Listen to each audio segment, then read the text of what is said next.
Hi everyone. For those of you who are new to my channel, my name is Lisa and welcome to Mona Lisa's Masterpieces. And to those of you who are returning, welcome back.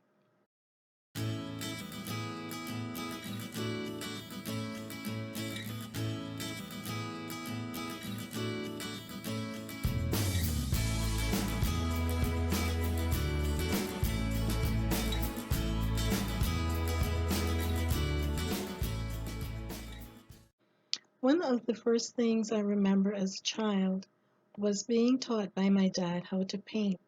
So when I started my channel, I knew that the first DIY project had to involve some form of painting. During the past few days when I was filming the tutorial, we had inclement weather. We had fog, rain, lots of clouds.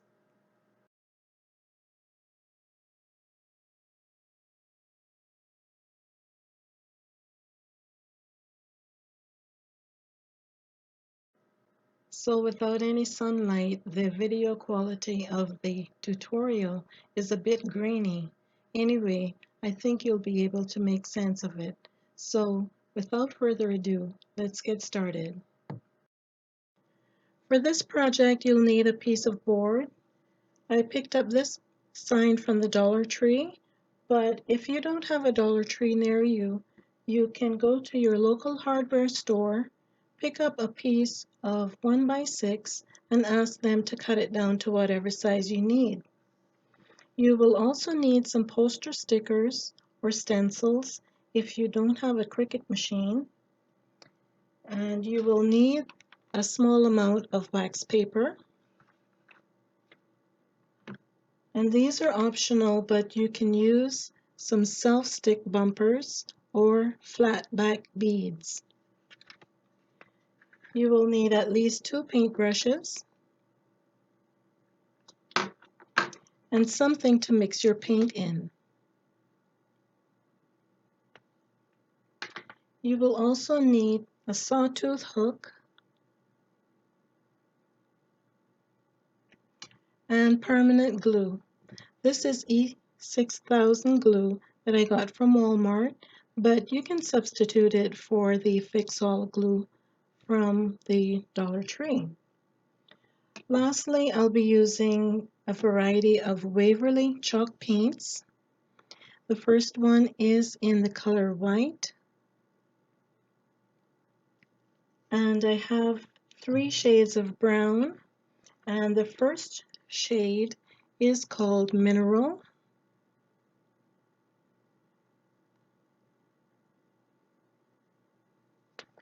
The medium shade is called Hazelnut,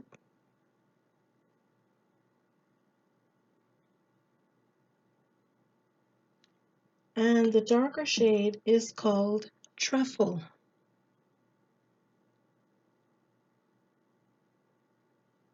Now all the Waverly paints are available from Walmart, so you can tell where I do most of my shopping, right?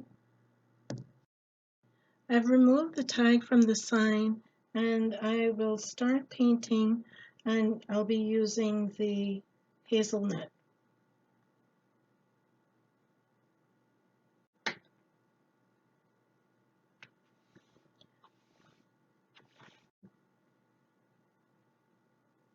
Don't be scared to do this. Sometimes it takes more paint than you realize. It depends on the type of material that you're painting.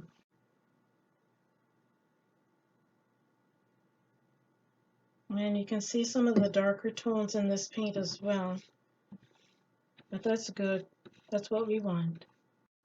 Of course, you realize that I'm painting the back of the sign, but there was just too much glitter on the other side to try and get that off, even with sandpaper. It was a nightmare.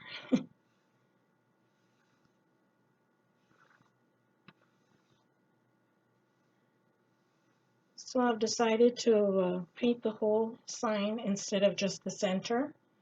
And while the paint is still wet, And using the same paintbrush, I'm going to add just a little bit of the dark brown paint.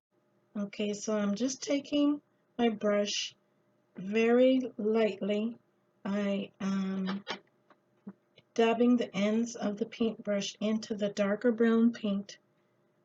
I don't want the brush very wet with that color. And I'm just going to add a few streaks going in the same direction that I painted earlier, just to give it kind of a wood green look. And it's okay if it looks darker in some places and lighter in other places. That's what we want.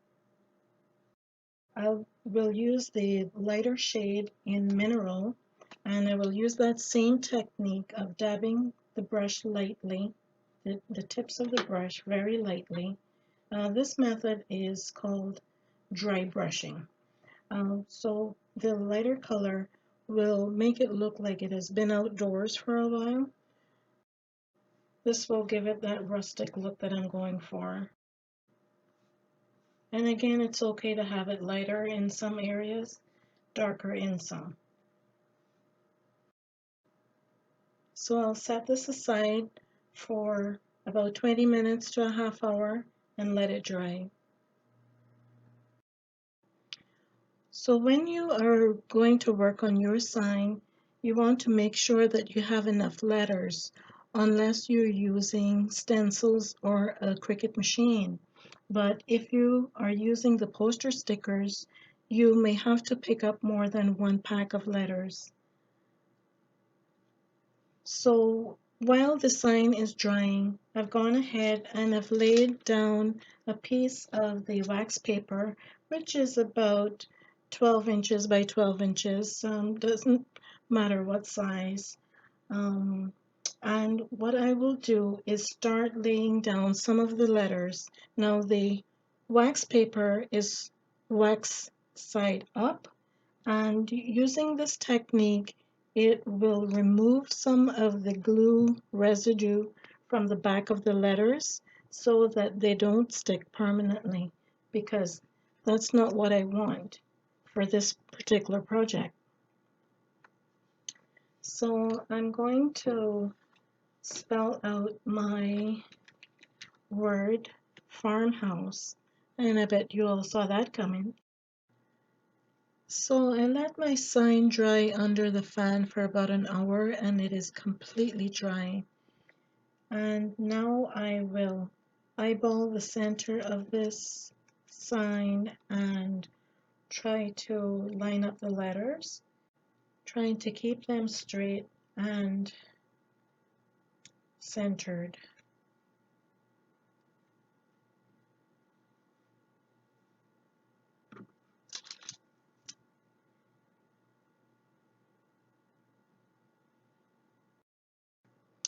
All the letters are on the sign now, exactly where I want them to be. So I'm going to go ahead with the white Waverly paint and start applying that to the sign.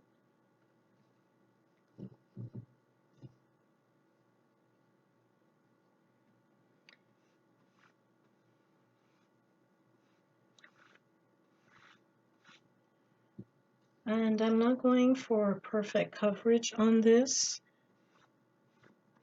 because I want that weathered look. So I will leave some of the edges raw with the brown paint.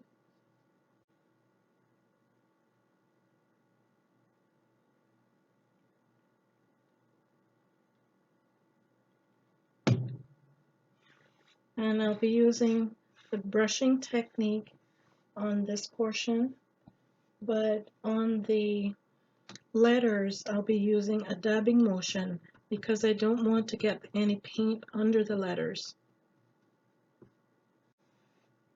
You can put this as thick or as thin as you like, and if you have some of the brown peeking through, that is absolutely fine. That's the look that we're going for.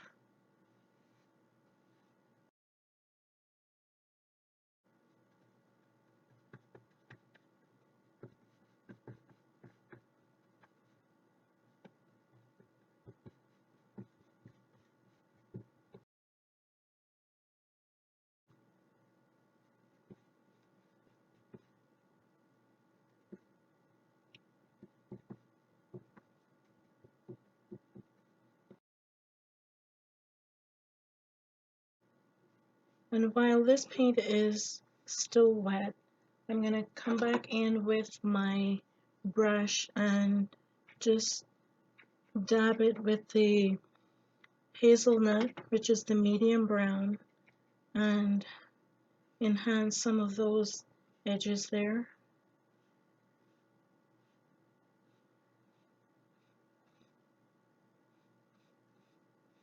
Using this dry brushing technique.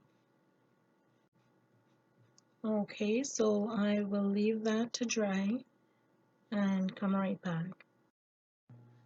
Normally the chalk paint will dry in about 20 to 30 minutes, but again I've left it under the fan for about an hour to make sure it's completely dry.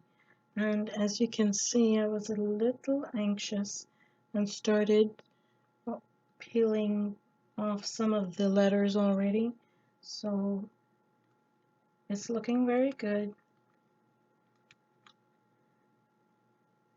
And if you have any spots that didn't turn out quite right, you can take a very small paintbrush and just touch it up with the brown paint. So I will take off all these letters and then I'll be back to show you what it looks like.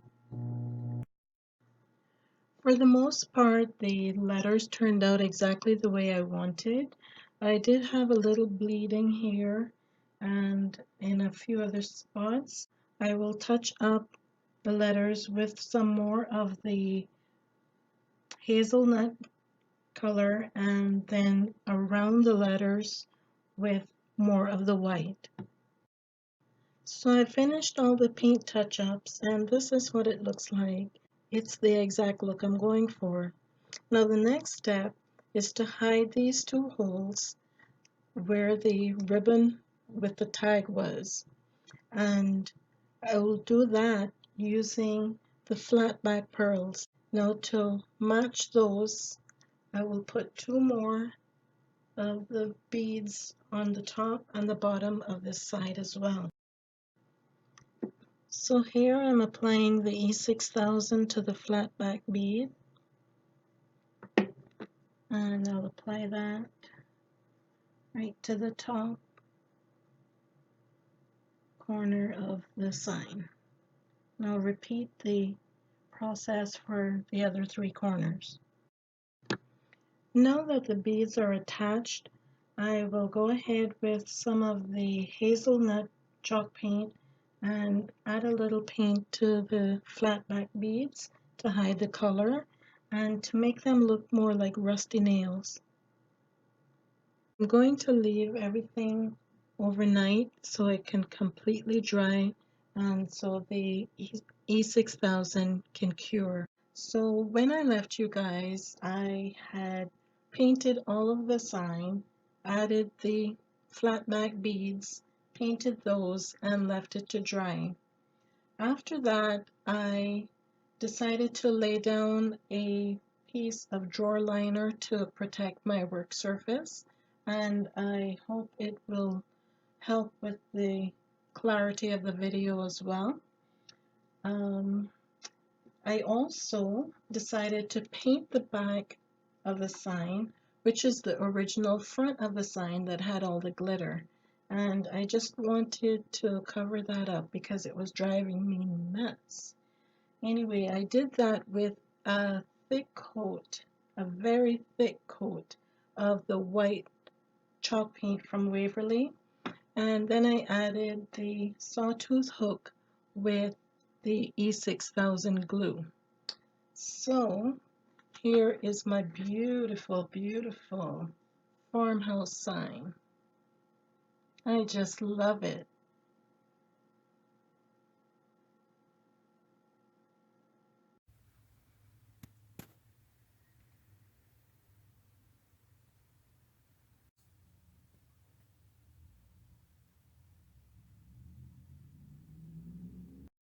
So friends, if you enjoyed this video, please hit the like button and leave me a comment below.